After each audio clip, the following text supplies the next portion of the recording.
জয় ঠাকুর, জয় মা। নমস্কার বন্ধুরা, আমি মোনা ইউটিউব চ্যানেলে আপনাদের স্বাগত জানাই। আশা করি সকলে ভালো আছেন, সুস্থ আছেন।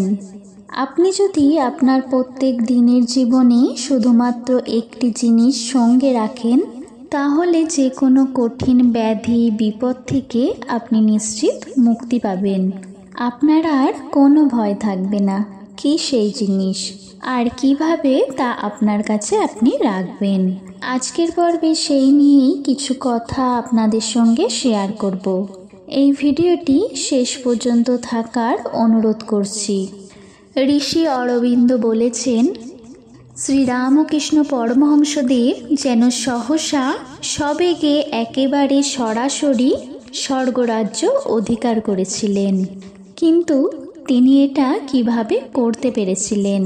তিনি করতে পেরেছিলেন বিদ্যারূপিণী মা শারদার শক্তির সাহায্যে।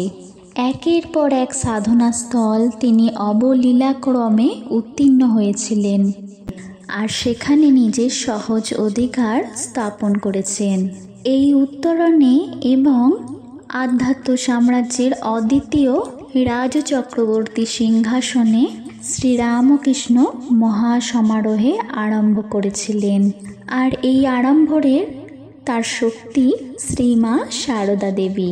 শ্রীরামকৃষ্ণ জানতেন যে শক্তিরূপিণী শারদা যদি তার উপর বিরূপ হয়ে অবিদ্যার শক্তিরূপ ধারণ করে, তাহলে তার সমস্ত সাধনা ব্যর্থ হবে।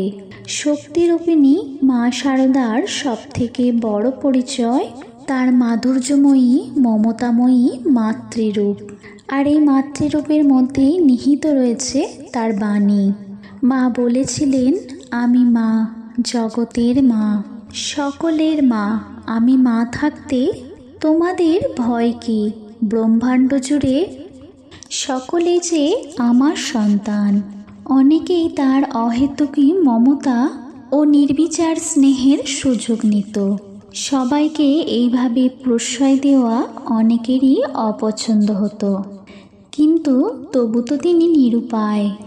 মা একসময় গোলাম মাকে বলেছিলেন, কি করব গোলাম, মা বলে এলে আমি যে থাকতে পারি নে।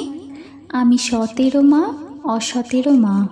মা যোগিন মাকে বলেছিলেন, না বাবা, তুমি যাই বলো, কেউ মা বলে এসে দাঁড়ালে তাকে তো আমি ফেরাতে পারবো না। অহর্নিশ মায়ের মুখে উচ্চারিত হতো এই একই প্রার্থনা। মা বলতেন, সব ভালো থাকুক, জগতের মঙ্গল হোক। মা স্থূল দেহে এই ধরণীতে নেই, কিন্তু মা রয়েছেন সূক্ষ্ম দেহে।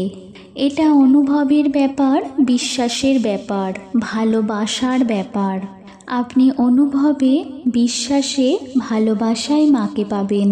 মায়ের কথা শুনতে পারবেন, মাকে বুঝতে পারবেন।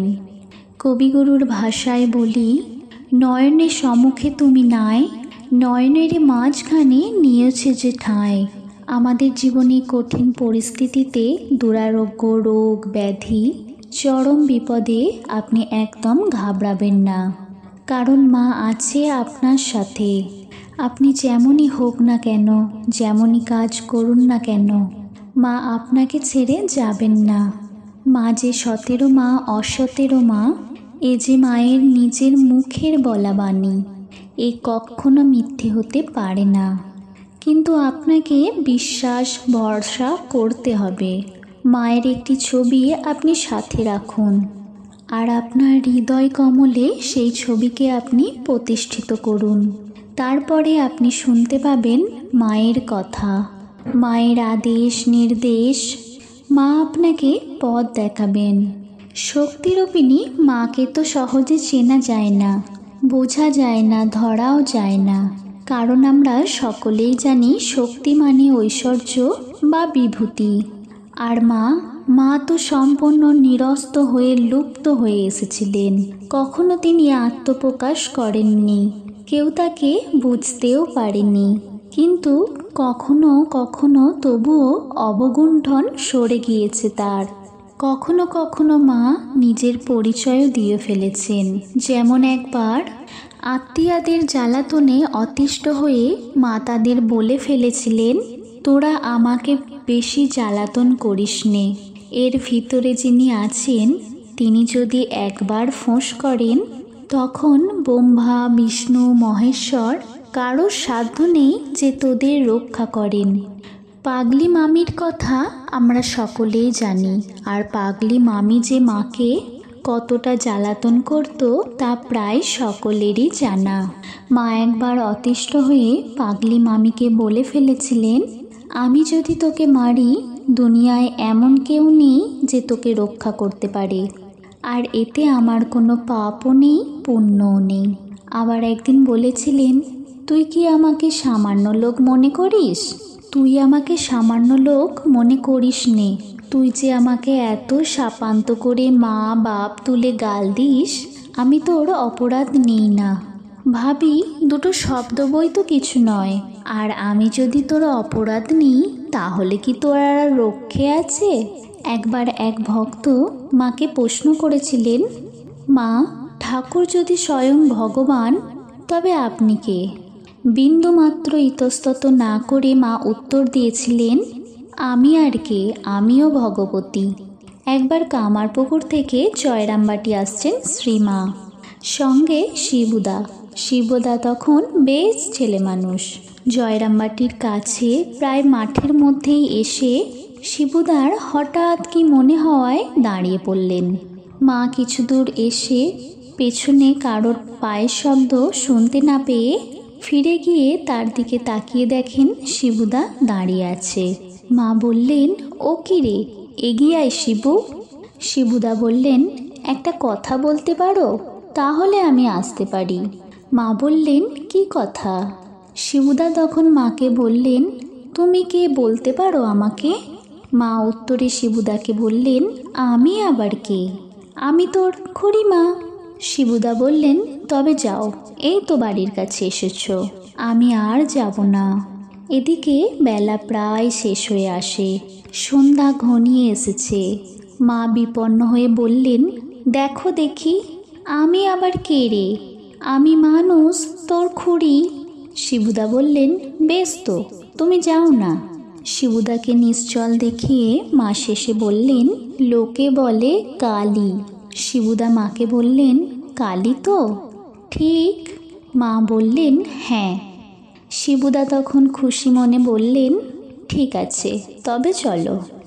আমাদের জীবনে যখন বিপদ আসে, দুরারোগ্য রোগে আমরা যখন অস্থির হয়ে যাই, তখন আমরা উদ্ভ্রান্তের মতো এদিক ওদিক ছুটে বেড়াই, কিন্তু তবুও মায়ের ছবির সামনে দাঁড়িয়ে সম্পূর্ণ বিশ্বাস আর ভরসা করতে পারি না।